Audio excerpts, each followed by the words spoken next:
श्रीमन्नारायणं वन्दे यतीश्वरश्रियायुषं। जय श्रीराम। श्रीमते रामानुजाय नमः। प्रिय భగవద్బంధువులారా, తిరుప్పావళి ద్రావిడ సాగరం అనేటువంటి వేద సాగరంలో మనం ఇవాళ 14 రోజులు పూర్తి చేసుకొని వ్రతం యొక్క మధ్య భాగానికి వచ్చాం, 15వ పాశురానికి. అయితే ఈ 15 పాశురాలు ఒక అర్థాన్ని చెప్తాయి. తర్వాత వచ్చేటువంటి 15 నుంచి 30 పాశురాలు ఇంకొక గంభీరమైనటువంటి అర్థాన్ని వివరిస్తుంది అన్నమాట. మనం కొన్ని రోజుల క్రితం చెప్పుకున్నాం, ఈ తిరుప్పావళి 3 భాగములుగా ఉంటుంది. ఏమిటది? ఆభిముఖ్య దశ, ఆశ్రయణ దశ, అనుభవించేటువంటి దశ. 1 నుండి 5 పాశురములు పరవ్యూహ విభవ అంతర్యామి అర్చావతారానికి మనం ఏ విధంగా అభిముఖంగా ఉంటాం, తర్వాత ఆశ్రయించేటువంటి పెద్దల్ని ఏ విధంగా ఆశ్రయించాలి, వారితో ఏ విధంగా ఆలయానికి వెళ్ళాలి. 3వది అనుభవించేటువంటి దశ, వారిని తీసుకుని వెళ్ళి ఆలయంలో స్వామిని ఏ విధంగా దర్శించాలి, ఏ విధంగా స్వామిని కీర్తించాలని చెప్పి 3 భాగములుగా ఉన్నాయి. ఇప్పుడు మనం ఏ దశలో ఉన్నాము? మనమందరం కూడా నిద్రా దశలో ఉన్నాము. మనం ఇప్పుడన్నా కూడా ఆశ్రయించేటువంటి దశలో ఇవాళతో పూర్తవుతుంది. రేపటి నుండి అనుభవించేటువంటి దశలోకి అడుగు పెడతాం అన్నమాట. అయితే ఈ 30 పాశురాల్లో మన పూర్వాచార్యులు ఏం చెప్తారంటే, తిరుప్పావళిలో ఈ 15వ పాశురం చాలా విశేషమైనటువంటిది. అయితే మనం 30 పాశురాల్లో ఎన్ని పాశురాలు చెప్పిన చివరిలో మనం 2 పాశురాలనే స్వామికి విజ్ఞాపన చేస్తాం. శక్తుం శురువాలే వంగక్కడలు. దాంట్లో చివరి ఫలశ్రుతి ఏంటంటే, ఎత్తైకు ఏరే పిరవి.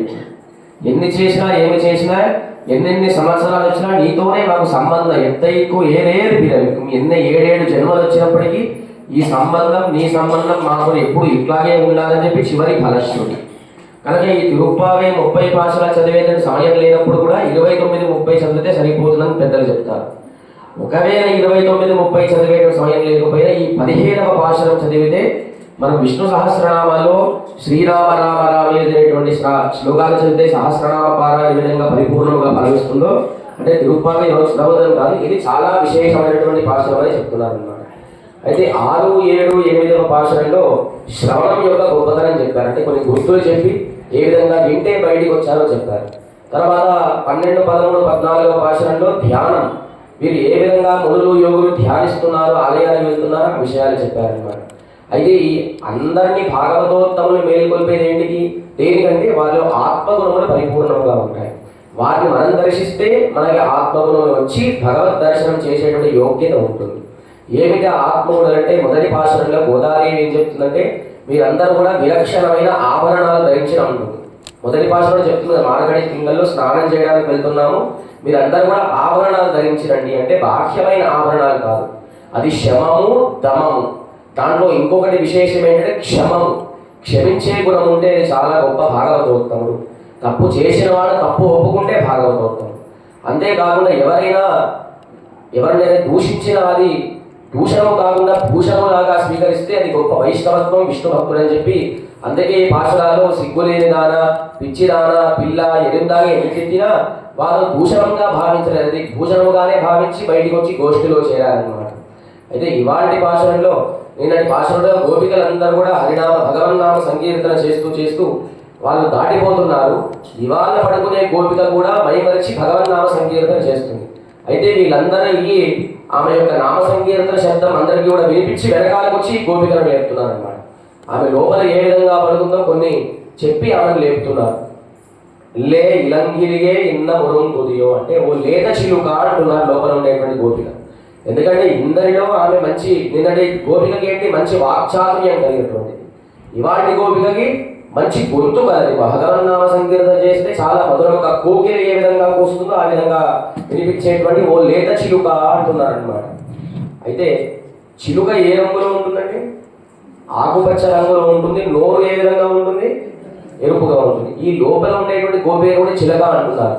అంటే చిలుక ఎంత సౌందర్యముగా ఉంటుందో అంత అందమైనటువంటి శరీర సౌందర్యం. మళ్ళీ చిలుక నోరు ఎర్రగా ఉంటుందో ఈమె నోరు కూడా ఎర్రగా ఉందండి. అంటే నోరు ఎప్పుడు ఎర్రబడుతుంది? తాంబూలాన్ని స్వీకరిస్తే నోరు పడుతుంది. కానీ ఇక్కడ అది కాదండి, భగవన్నామ సంకీర్తన చేస్తే రాగం అనేటువంటి గొప్ప అనుభవం కలిగి నాలుక ఎర్రగా శుద్ధిగా అవుతుంది అంటున్నారు అన్నమాట. ఓ లేత చిలుక అంటున్నారు. అయితే బయట ఉండేటువంటి గోపిక అంటుంది, ఎందుకు అట్లా లేత చిలుక అని పిలుస్తున్నారంటే, లేత చిలుక ఏ విధంగా యవ్వనముగా అన్నముగా ఎట్లా ఉంటుందో నీవు కృష్ణుడికి దగ్గరగా ఉన్నావు కాబట్టి నీవు యవ్వనంగా ఉన్నావు. మేమందరినీ కృష్ణుడిని దర్శించలేకపోతున్నాం కాబట్టి మా ముఖములన్నీ వాడిపోయాయి అని చెప్పి అంటున్నారనమాట. అయితే చిలుక అని చెప్పి మనం కొన్ని పాఠశాలకు ముందు పక్షి అంటే ఏమిటి, ఆచార్యుడు అని చెప్పుకున్నాం. అయితే భగవన్నామ సంకీర్తన ఎంత గొప్పదంటే భగవంతుడి కంటే భగవన్నామ సంకీర్తనే గొప్పదంట.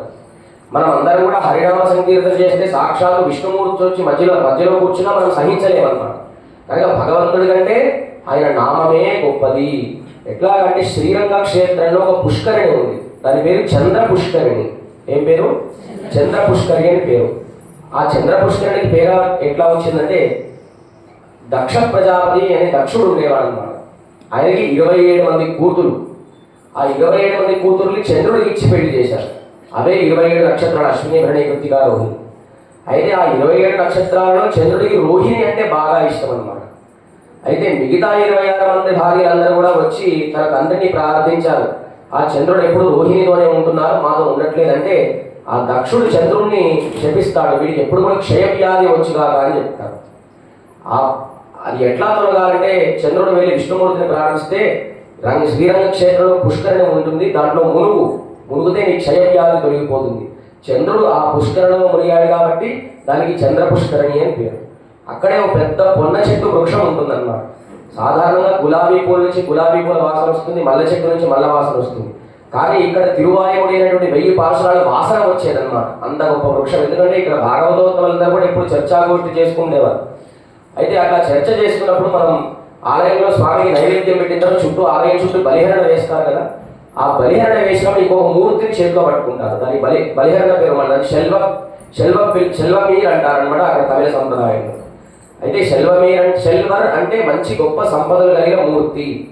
అయితే ఆ బలిహరణ తీసుకెళ్ళినప్పుడు ఈ భాగవతోత్తములు ఎక్కడైతే చర్చాగోష్ఠి చేస్తున్నారో అక్కడి నుంచి ఊరేగింపు తీసుకెళ్లేవారు అన్నమాట. సాధారణంగా భగవంతుడు ఊరేగింపు వచ్చిన మనం కూర్చున్న వాళ్ళు ఏం చేస్తారు, నిల్చుంటారు. అయితే వీరు మాట్లాడే ప్రవాహం తగ్గిపోతుంది. అయితే వీళ్ళందరూ కూడా స్వామికి ఏం పేరు పెట్టారంటే కాలక్షేప విరోధి అని పేరు పెట్టారు. ఎవరైతే ఈ వృక్షం కింద కూర్చొని భాగవతోత్తములు చర్చాగోష్ఠి చేస్తున్నారో ఆ వచ్చేటువంటి బలిహరణ స్వామికి శెల్వర్ అని పేరు. ఆయనకి వీళ్ళందరూ కూడా కాలక్షేప విరోధి అని పెట్టారు. అంటే మేము ఎప్పుడు కాలక్షేపం చేస్తున్నా సహించక నేను మధ్యలో వస్తున్నాం, మేము చేస్తున్నాము. అప్పుడు ఆ రోజు రంగనాథుడు అర్చక స్వామి కళలో కనిపించి ఇవాటి నుంచి ఊరేగింపు వారు ఉండేటువంటి ప్రాంతం నుండి కాదు, వేరే వైపు మరలించండి అని చెప్పాడు. అంటే భగవంతుడి కంటే భగవన్నామ సంకీర్తన చేసేటువంటి భాగవత గోష్ఠియే గొప్పది అంటున్నారు. అయితే చిలుక యొక్క గొప్ప లక్షణం ఏమిటి? తన యజమాని ఏది చెప్తే అదే తిరిగి మాట్లాడుతుంది. అవునా కాదు? తనంతా సొంత ప్రయత్నంగా ఎప్పుడు మాట్లాడదు. అట్లాగే ఆచార్యుడుగా భగవంతుడి దగ్గర ఏదైతే తాను స్వీకరిస్తాడో అదే భక్తులకు తన శిష్యులకు ఉపదేశిస్తాడు. అయితే ఇక్కడ చిలుక అని చెప్పి ఏ విధంగా ఉంటుందంటే వేదాంత దేశకులు అంటారు, కొంతమంది మునులు అందరూ కూడా ఎవరో అరణ్యంలోకి వెళ్తుంటే వారు ఒక చోట చిలుకను చూశారనమాట. ఆ చిలుక ఏం చేస్తుందంటే దూరం నుంచి చూసి కింద ఉండేటువంటి వాళ్ళు చెప్తుంది, దూరం నుంచి శత్రువులు వస్తున్నారు వారిని కొరికి చంపేయడం చెప్తుంది చిలుక అంటుంది. చిలుక అట్లా అంటుందా? చాలా సాత్వికమైన పక్షి. అయితే వీళ్ళు కొంచెం ముందుకు వెళ్తారు, ఇక్కడ మునులు ఋషులు ఉంటారు, అక్కడే చిలుక ఉంటుంది. ఆ చిలుక అంటుంది భాగవతోత్తములు వస్తున్నారు, వారి యొక్క పాదస్పర్శన చేయండి, పాద ప్రక్షాళన చేయండి అంటుంది. అయితే వీళ్ళందరూ కూడా అడుగుతారు, అక్కడ చిలుక ఏమంటుంది? మమ్మల్ని కొరికి చంపేయమంటుంది. ఇక్కడ చిలుక ఏమంటుంది? వారికి ఆశ్రయించండి. కానీ ఇద్దరు కూడా, 2 చిలుకలు కూడా ఒక తల్లికి చెందిన జాతి పక్షులే.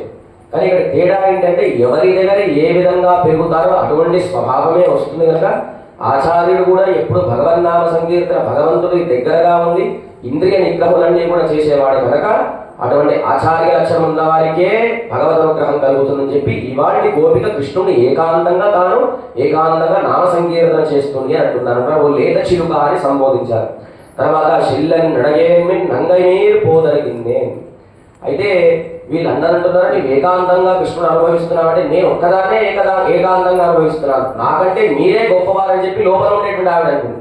నేను ఒక్కదాన్నే హరినామ సంకీర్తన చేస్తున్నాను, కానీ మీరు 5 లక్షల మంది చేస్తున్నారు, పూర్ణురాలారా, మీరు గట్టిగా అట్లా పిలవకండి నన్ను. ఏదో మా పెద్దలు ఏదో భగవదనుభవం చేయమని చెప్తే నేను ఏకాంతంగా స్వామి అనుభవిస్తున్నాను అని చెప్పి తన తప్పు ఉన్నా కూడా అది తప్పులాగా కాకుండా వారే సరి అని చెప్పి అనుకుందన్నమాట. ఎట్లాగంటే శ్రీమద్ రామాయణంలో శత్రుఘ్నుడు ఆయన మందర అంటే కైకేయి దాసి అన్నమాట. ఆ శత్రుఘ్నుడు ఏం చేస్తాడంటే మందర జుట్టు పట్టుకొని లాగి కత్తితో చంపేద్దాం అనుకుంటాడు శత్రుఘ్నుడు. అలా పట్టుకొని వస్తే భరతుడు చూస్తాడన్నమాట. భరత ఎందుకు నాయన ఆ మందరాన్ని చంపేద్దాం అనుకుంటున్నామంటే అసలు రాముడు అరణ్యానికి వెళ్ళడానికి కారణం ఈ మందరని. ఎందుకు మందర అంటే ఊరికి కైకేయికి నూరి పోసేదన్నమాట. భరతుడికి రాజ్య పట్టాభిషేకం చేసేలాగా చెయ్యి అంటే భరతుడు అంటాడు ఆ తప్పు మందరది కాదు. ఎందుకు? మందర ఎప్పుడు దాసి ఏం కోరుకుంటుంది? తన తల్లి రాణి ఎప్పుడు కూడా క్షేమంగా ఉండాలని కోరుకుంటుంది. కానీ అది మందర తప్పు కాదు. అయితే కైకేయి తప్ప అంటే కైకేయి తప్పు ఏముంది? ఎప్పుడైనా కన్న కొడుకే బాగుండాలని కోరుకుంటారు కదా, కైకేయి తప్పు కాదంటాడు. తర్వాత ఇంకెవరు తప్పు? ఎవరిని శిక్షించాలంటే మన దశరథ చక్రవర్తిని శిక్షిద్దామని ఆయన తప్పేముంది? ఆయన కైకేయికి మాట ఇచ్చాడు, మాట ప్రకారమే రాముడిని అరణ్యానికి పంపించాడు. సరే ఇది కాదు, రాముడిని దూషిద్దాం అనుకుంటాడు. సరే తండ్రి వెళ్ళిపోమన్నాడు, వెళ్ళిపోమంటే వెళ్ళిపోవడం కదా, ఉండొచ్చు కదా, అంత అహంకారంగా వెళ్ళిపోవడం ఏంటి? రాముడిని దూషించకూడదు అంటాడు. అప్పుడు భరతుడు అంటాడు నీకు ఇప్పుడు ఎవరినైనా కోపం వస్తే వెంటనే చంపేస్తావా? చంపేస్తానంటాడు. రాముడికి అరణ్యానికి వెళ్ళడానికి కారణమైన వారు తెలిస్తే నువ్వు చంపేస్తావా అంటాడు. వెంటనే చంపేస్తానని శత్రుఘ్నుడు. నన్ను చంపే అంటాడు భరతుడు. నిజంగా నేనే కారణం, నా పాపమే కారణం. నిజంగా నేనే కనుక పుట్టకపోతే రాముడికి గది పట్టేదా? నన్ను చంపే అంటాడు అన్నమాట. కనుక అటువంటి స్థితి కలిగినటువంటి గోపిక రాముడు, లక్ష్మణుడు, భరతుడు, శత్రుఘ్నుడు గొప్పవారు అంటే భరతుడే గొప్పవాడు. అందుకే దేశానికి పేరేమొచ్చింది? భారతదేశం. అయితే రాముడు, భరతుడు మనం అందరం కూడా రామ, లక్ష్మణ, భరత, శత్రువులు అంటాం. కానీ వారు ఆ వరుసలో పుట్టలేదు. రామ, భరత, లక్ష్మణ, శత్రుఘ్నుడు. ఈ నలుగురిలో మధ్యవాడెవరు? ఎట్లా మధ్యవాడు? నలుగురిలో మధ్యవాడు ఎట్లా తెలుస్తుంది? అదే భరతుడే మధ్యవాడు. ఎందుకంటే రాముడు పునర్వసు నక్షత్రంలో అవతరించాడు, భరతుడు పుష్యమిలో అవతరించాడు, లక్ష్మణుడు, శత్రుఘ్నుడు ఆశ్లేషలో అవతరించాడు. ఈ ముగ్గురులో మధ్యవాడు ఎవరు? పుష్యమి నక్షత్రంలో అవతరించిన భరతుడే గొప్పవాడు కనుక అటువంటి శ్రీమద్ రామాయణం కూడా భరతుడే గొప్పది అని చెప్పి కీర్తించింది అనమాట. అటువంటి స్థితి గోపిక ఇవ్వాలి. అంటే తన తప్పు ఉన్నా, తన తప్పు లేకపోయినా తానే తప్పుగా భావించి నన్నే శిక్షించని చెప్పి భరతుడు ఏ విధంగా అన్నాడో అటువంటి స్థితిలో ఉంది ఇవాళ గోపిక. నంగై నీర్ పోదగిన్రే ఒల్లే నీ పోదాయి ఉలక్కెన్న వేరుడగే. తొందరగా రామ్మ, ఇంత ఆలస్యంగా ఎందుకు చేస్తున్నావు? నీకేదో ప్రత్యేకత ఉందనే కదా మేమందరం కూడా అందరం కూడా వచ్చాము. అంత కఠినంగా ఎందుకు వ్యవహరిస్తున్నావు అని చెప్పిన వెంటనే ఆ లోపల ఉండేటువంటి గోపిక వీళ్ళందరూ కూడా నీకేదో ప్రత్యేకత ఉందనుకుంటున్నావా అంటే కాదు కాదు కాదు, భాగవతోత్తములు ఎప్పుడు కూడా తన ప్రత్యేకతను కోరుకోరు. ఎప్పుడు కూడా భగవన్నామ సంకీర్తన చేసే దశలోనే ఉంటారు. కానీ వారు ఎప్పుడు కూడా ప్రత్యేకమైనటువంటి నాకు అవి కావాలి ఇవి కావాలని ఎప్పుడు కూడా వారు కోరుకోరు అని చెప్పి మరలా శ్రీమద్ రామాయణంలో తెలుస్తుంది. రాముడు, లక్ష్మణుడు అరణ్యంలో ఉన్నప్పుడు ఆయనకి లక్ష్మణ స్వామికి పెద్ద పెద్ద శబ్దాలు వినిపిస్తాయి అన్నమాట. ఒకసారి రాముడి కింద ఉంటే లక్ష్మణుడు చెట్టుపైకి ఎక్కుతాడు. ఎక్కిన వెంటనే భరతుడు తన సైన్యం అంతా కూడా గోవింద ద్వారము మంగళవాద్యాలతో వచ్చేస్తూ ఉంటారు. ఆ భరత పరివారం అంతా వెంటనే లక్ష్మణుడు చెట్టుకి చెప్తాను, అన్నా రామా నీవు సీతామ్మ గారిని తీసుకొని లోపలికి వెళ్ళిపో, మన శత్రువు వస్తున్నాడు, వచ్చిన వెంటనే మనం చంపేద్దామంటాడు. అప్పుడు వెంటనే రాముడు అంతవరకు అన్నదమ్ములు పోట్లాడుకుంటారని చెప్పి రాముడు తెలియదు. అసలు నిజంగా అన్నదమ్ములు చంపుకుంటారనే విషయం ఆనాడే తెలిసింది రాముడికి. సరే రాముడు అంటాడు నిజంగా నాకు భరతుడిలో ఎటువంటి దోషం కనిపించట్లేదు, దోషమంతా నీలోనే కనిపిస్తుందని రాముడు అంటాడు. అదేంటి? లక్ష్మణుడు ఆశ్చర్యపోతాడు. అయితే భరతుడు రాజ్యాన్ని వదులుకొని, రాముడు రాజ్యాన్ని వదులుకొని భరతుడే రాజ్యంగా స్వీకరించాడు కదా, అటువంటి భరతుడు కూడా వస్తున్నాడు. భరతుడికి బహుశా నేను చెప్పిన ఏ మాటైనా వెంటనే భరతుడు అంగీకరిస్తాడు. బహుదా లక్ష్మణ నీకు రాజ్యం పైన ప్రేమ ఉందేమో, భరతుడు రాగానే అయోధ్య నగరం నీకు ఇచ్చేయమని చెప్తాను అంటాడు అనమాట. అప్పుడు వెంటనే లక్ష్మణ స్వామి పాము ఏ విధంగా త్వరగా వెళ్ళిపోతుందో చెట్టు పైన దిగేస్తాడనమాట. అప్పుడు ఆయన అంటాడు భరతుడు తప్పకుండా నా మాట అంగీకరిస్తాడు కనుక నిన్ను రాజ్య అధికారం చేసే విధంగా నేను భరతుడు మాట్లాడతాను, అంగీకరిస్తాడన్నమాట. కానీ 14 సంవత్సరాలు రాజ్యాన్ని లక్ష్మణుడే పరిపాలించాడు. 14 సంవత్సరాలు అయోధ్య నగరాన్ని రాముడు అరణ్యంలో ఉన్నప్పుడు ఎవరు పరిపాలించారు? భరతుడు పరిపాలించలేదు, పాదుకలు పరిపాలించాలి. ఆ పాదుకలే ఆదిశేషుడే లక్ష్మణుడు. ఆ లక్ష్మణుడే 14 సంవత్సరాలు పరోక్షంగా రాముడి యొక్క పాదుకల రూపంలో తాను ఆ అయోధ్య నగరాన్ని పరిపాలించాడని చెప్పిన వెంటనే రాముడు అంటాడు నిజంగా నిన్ను, నన్ను, లక్ష్మణుణ్ణి, ఈ నలుగురిని వేరు చేసేటువంటి ఏదైనా ఉందంటే అది వెంటనే అగ్ని చేత దహింపబడిగాక అని చెప్పి రాముడని వెంటనే లక్ష్మణస్వామి గట్టిగా ఏడ్చేసి హత్తుకుంటాడు అనమాట. కనుక భరతుడు ఏ దోషం లేదయ్యా, నీకు రాజ్యం కావాలంటే చెప్పు, నేను ఇప్పించేస్తానని అంటున్నారు. ఆ విధముగా తన పైన దోషాన్ని తొలగించుకోవడానికి ఇవాళ గోపిక నేను లోపలి నుంచి బయటికి వచ్చేస్తానని చెప్పి, సరే బయటికి రావాలంటే ఏం చేయాలి అని అంటుంది అనమాట. మనం అందరం కూడా సాక్షాత్తు శ్రీకృష్ణ పరమాత్మ కోసం వెళ్తున్నాం కదా, అయితే అందరూ వచ్చారా అని అంటుంది. నువ్వు వచ్చి లెక్క పెట్టుకోమా, 5 లక్షల మంది గోపికలు వచ్చారు. అయితే ఆమె వచ్చి ఒక్కొక్క గోపికలు లెక్క పెడుతుంటే వీళ్ళందరూ కూడా ఆమె ముఖ సౌందర్యం చూసి ధరిస్తారనమాట, ఆమె మాట్లాడే మాటలు ధరిస్తారని చెప్పి వచ్చి నీవే లెక్క పెట్టుకో అని చెప్పి అంటున్నారు అనమాట. అయితే నేను సరే బయటకు వస్తాను, బయటకు వచ్చి ఏం చేయాలి అంటే ఎల్లారం పోందని కొన్ని 5 లక్షల మంది గోపికలందరూ కూడా వచ్చి స్వామి యొక్క నామ సంకీర్తన చేస్తుంటే నీవు లేత చిలుకలాగా యవ్వనంగా ఉండి లోపల కృష్ణుని ఏకాంతంగా అనుభవిస్తున్నావా?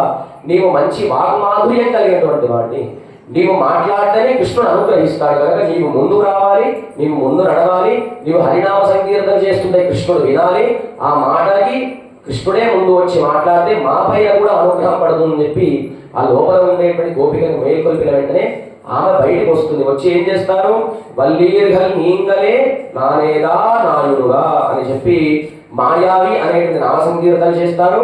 అంటే కువలయాపీఠం అనేటువంటి శత్రు సంహారం చేసిన కృష్ణుని కీర్తిస్తున్నారు. ఏంటది?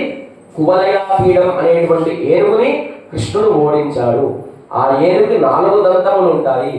అది కంసుడి యొక్క కొలుగులో ఉండేది. అది కంసుడికి ఎట్లా వచ్చిందంటే కంసుడి యొక్క మేనమామ గారి పేరు జరాసంధుడు. ఆ జరాసంధుడు ఒకసారి ఈ కంసుడికి ఆ కువలయాపీఠం అనేటువంటి ఏనుగుకి పోటీ పెడితే కంసుడు దాన్ని ఓడించి తన రాజ్యంలో పెట్టుకున్నాడు.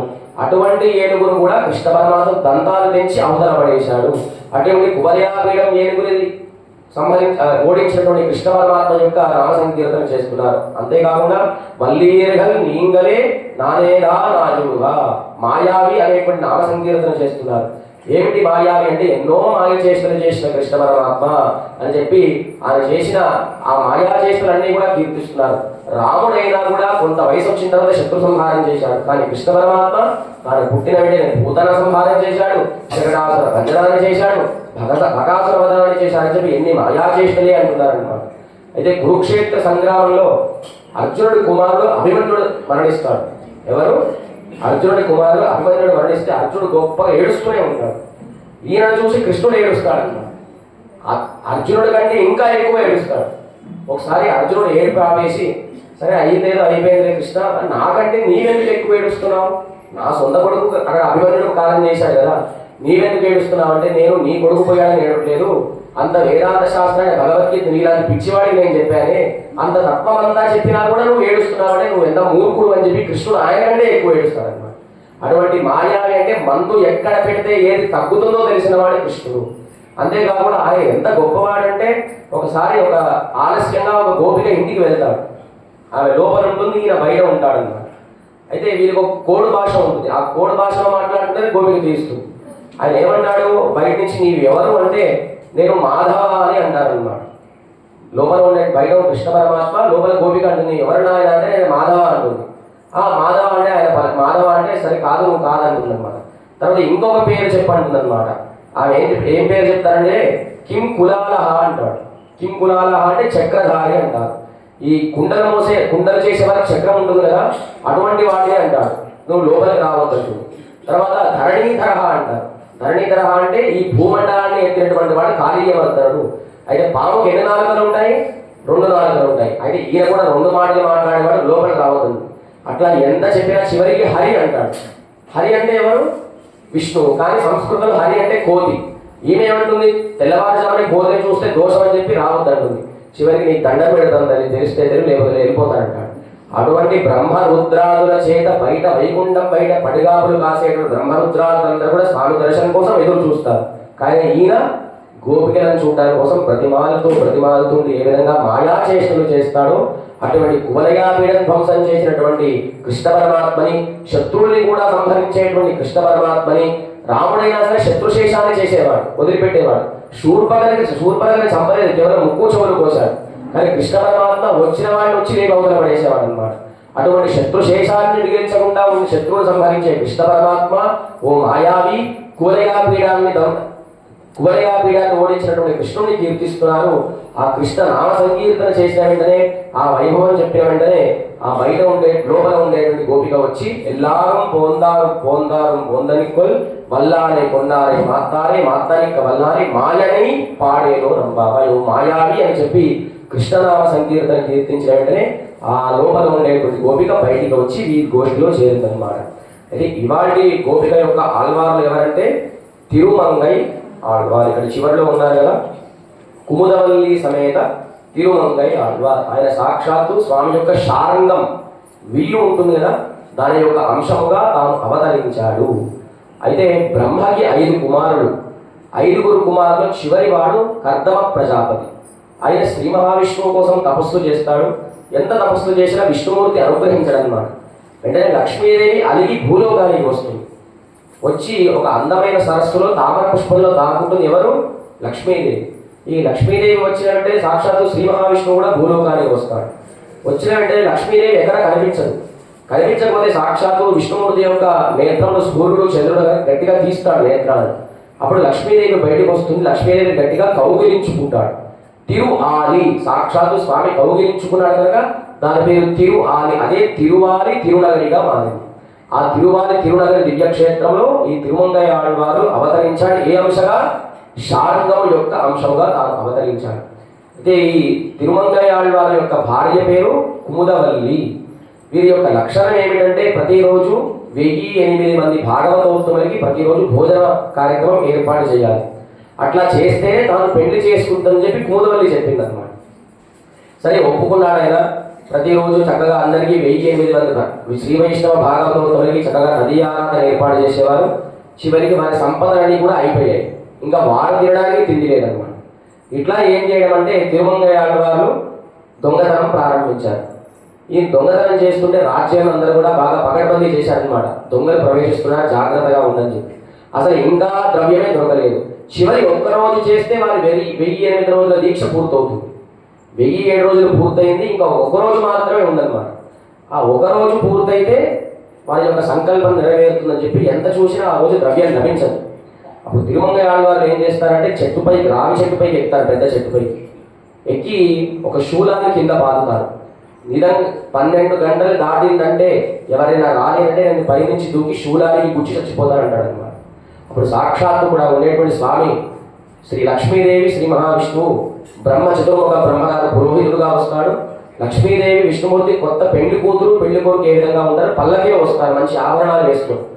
ఇక్కడ ఉన్నటువంటి వారే తిరుమంగై ఆళ్వారు. ఆయన చేతిలో శూలం దండం ఉంటుందన్నమాట. అయితే వచ్చిన వెంటనే ఈయన తిరుమంగై ఆళ్వారు మంచి వాళ్ళు దొరికారు, మంచి బంగారం దొరికిందని చెప్పి పైనుంచి దూకుతాడు. వచ్చిన వారు ఎవరు? సాక్షాత్తు శ్రీమన్నారాయణ లక్ష్మీదేవి వస్తే వీరి దగ్గర నగలు అన్ని ఆభరణాన్ని లాగేసుకుంటారు. అన్ని లాగేసుకొని మూటలో కట్టేసుకుంటారు అనమాట. కట్టుకున్న తర్వాత లక్ష్మీ అమ్మవారి యొక్క పాదాలకి బంగారు మెట్టలు ఉంటాయి. అది తన పండుతోని గట్టిగా లాగుతాడు. లాగితే రాదన్నమాట. లాగిన తర్వాత సరే వదిలేద్దామని అనుకుంటాడు. ఈ కట్టిన మూటను లేపుదామంటే లేవట్లేదు. అన్ని మూట తీసుకెళ్దామంటే మూట బంగారం కూడా లేవట్లేదు. లేచి ఈయన ఏదో మంత్రం పెట్టాడు అన్నాడు అనమాట.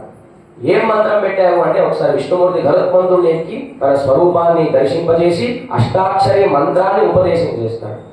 ఆ తిరుమంగై ఆళ్వారు తన శూలంతో గట్టిగా పట్టుకుని ఏం మంత్రం చెప్పావు నాయన అంటే తన చెవిలో అష్టాక్షరి గొప్ప మహామంత్రాన్ని ఉపదేశం చేసిన వాడు కనుక లేత చిలుక ఏ విధంగా అష్టాక్షరి మంత్రం జపం చేస్తుందో అటువంటి అష్టాక్షరి మంత్రాన్ని పొందిన వారు ఎవరు? తిరుమంగై ఆళ్వార్. ఇంకా వీరి గురించి బాగా చెప్పాలని మీ రోజు 7 ప్రాకార మధ్య సరసిజముకులో శ్రీరంగం చుట్టూ 7 ప్రాకారాలు కట్టింది ఈ తిరుమంగై ఆళ్వారే. అటువంటి సాక్షాత్తు శ్రీమన్నారాయణుడి దగ్గరే ఆయన అష్టాక్షరి మంత్రం ఉపదేశం పొందాడు. అష్టాక్షరి మంత్రం ఎంత తీయగా ఉంటుందని లడ్డూ తింటే ఎట్లా ఉంటుంది, అంతకంటే తీయగా ఉంటుంది. పాల పాయసం తింటే ఎట్లా ఉంటుంది, అంతకంటే గొప్ప మాధుర్యంగా ఉండేటువంటి లేదా చిలుకలాగా ఉండేటువంటి నామాన్ని పొందినటువంటి మహనీయులు ఎవరంటే తిరుమంగై ఆళ్వార్. వారు ఏ అంశగా అవతరించారు? శారంగము యొక్క విల్లు యొక్క అంశగా తాను అవతరించాడు. ఇక్కడ తిరువాలి తిరునగరి అనేటువంటి దివ్యక్షేత్రంలో తాను అవతరించాడు అనమాట. తన భార్య పేరు కుముదవల్లి. అయితే ఇవాటి దివ్యక్షేత్రం తిరువలక్కేని, దీన్ని ట్రిపుల్ కేని అంటారనమాట. చెన్నైలో అక్కడ ఉండేటువంటి స్వామి పేరు పార్థసారథి పెరుమాళ్. ఎవరు పార్థసారథుడు అంటే కృష్ణుడే పార్థసారథుడగా అక్కడ ఉండేటువంటి స్వామి పేరు అందరూ కూడా ఒకసారి నమస్కారం చేసుకొచ్చారు. ఓం బృందారణ్యవాసాయ రుక్మిణీ సమేతాయ పార్థసారథయే నమః. ఓం బృందారణ్యవాసాయ వేదవల్లీ సమేతాయ మన్నాథాయ నమః. తిరుమంగై ఆళ్వార్ దివ్య తిరువడిగలే శరణం. ఒకసారి అందరూ కూడా 12 మంది ఆళ్వార్ల పేరు చెప్పుకొని ఈ ఉపన్యాసాన్ని ముగిద్దాం. పొయ్గై ఆళ్వార్, అక్కడ చూడదు, ఇది ఎగ్జామ్ అన్నమాట. పొయ్గై ఆళ్వార్ మీరు చెప్పాలి, నేను చెప్పడం కాదు. చెప్పండి. పొయ్గై ఆళ్వార్, భూదత్తాళ్వార్, పెరియాళ్వార్, తిరుముడిసై ఆళ్వార్, நம்மாழ்வார், மதுரகவி ஆழ்வார், குலசேகர ஆழ்வார், பெரியாழ்வார், ஆண்டாள், தொண்டர் அடிப்பொடி ஆழ்வார், తిరుప్పానాళ్వార్, ఇవాళ చెప్పిన ఆళ్వార్ పేరు చెప్పండి. తిరుమంగై ఆళ్వార్. పొయ్గై ఆళ్వార్ ఏ అంశగా అవతరించారు? శంఖము యొక్క అంశగా అవతరించారు. భూదత్తాళ్వార్ గద అంశగా అవతరించారు. పేయాళ్వార్ ఖడ్గము యొక్క అంశగా అవతరించారు. తిరుముడిసై ఆళ్వార్ సుదర్శన చక్రముగా అవతరించారు. తర్వాత నమ్మాళ్వార్ విశ్వక్సేనుడి యొక్క అంశగా అవతరించారు.